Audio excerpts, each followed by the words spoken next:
మహాభారత యుద్ధంలో అర్జునుడి రథంపై హనుమంతుడు ఎందుకు ఉంటారో మీకు తెలుసా? ఒకసారి అర్జునుడు తీర్థయాత్ర చేస్తూ రామేశ్వరం చేరుకుంటారు. అక్కడ శ్రీరాముడు నిర్మించిన రాతి వంతెనను చూసి ఇలా అంటారు, శ్రీరాముడు అంత గొప్ప ధనుర్ధారి కదా, మరి రాళ్లతో ఎందుకు నిర్మించారు? నేను ఉంటే నా బాణాలతోనే వంతెన కట్టేవాడేనని, దానిపై వానర సైన్యం అంతా నడిచి వెళ్ళవచ్చునని అంటారు. అక్కడే ఒక సాధారణ వానర రూపంలో ఉన్న హనుమంతుడు దీన్ని వింటారు. అర్జున, బాణాల వంతెన మా వానర సైన్యం బరువు తట్టుకోలేదు, అందుకే రాముడు రాళ్లను వాడారు అని అంటారు. దానికి అర్జునుడు ఒప్పుకోరు. అప్పుడు అర్జునుడు హనుమంతుడితో ఒక పందెం కాస్తారు. ఒకవేళ తాను కట్టిన బాణాల వంతెన హనుమంతుడు బరువుకు విరిగిపోతే తాను అగ్ని ప్రవేశం చేస్తానని, ఒకవేళ అది ఆగితే హనుమంతుడు అగ్నిలోకి దూకాలని సవాల్ విసురుతారు. దానికి హనుమంతుడు, నా బరువు మోస్తే నీకు జీవితాంతం దాసుడుగా ఉంటానని మాట ఇస్తారు. అర్జునుడు తన గాంధీవంతో అద్భుతమైన బాణాల వంతెన నిర్మిస్తారు.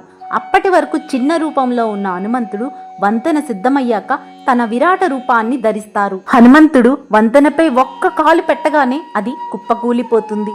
అర్జునుడు మళ్లీ ప్రయత్నించినా అదే జరుగుతుంది. ఓటమి అంగీకరించిన అర్జునుడు అగ్ని ప్రవేశం చేయటానికి సిద్ధమవుతారు. ఆ సమయంలో ఒక బ్రాహ్మణ బాలుడు రూపంలో శ్రీకృష్ణుడు అక్కడికి వస్తారు. సాక్ష్యం లేకుండా జరిగిన పందెం చెల్లదని మళ్లీ వంతెన కట్టమని చెబుతారు. ఈసారి అర్జునుడు శ్రీకృష్ణుని స్మరించుకొని వంతెన కడతారు. హనుమంతుడు తన విశ్వరూపంతో వంతెన ఎక్కినా సరే చెక్కు చెదరదు. అప్పుడు ఆ బాలుడు శ్రీకృష్ణుడిగా, వానరం హనుమంతుడిగా నిజరూపాలు చూపిస్తారు. హనుమంతుడు బరువును మోయడానికి శ్రీకృష్ణుడు వంతెన కింద చక్రాయుధాన్ని అడ్డుగా పెట్టారని తెలుస్తుంది. అర్జునుడి గర్వం విరిగిపోయాక హనుమంతుడు సంతోషించి ఒక వరం ఇస్తారు. రాబోయే కురుక్షేత్ర యుద్ధంలో నీ రథంపై ఉండి నీకు విజయాన్ని చేకూరుస్తానని మాట ఇస్తారు. అందుకే మహాభారత యుద్ధంలో హనుమంతుడు అర్జునుడి రథంపై ఉండి అతనిని కాపాడుతారు.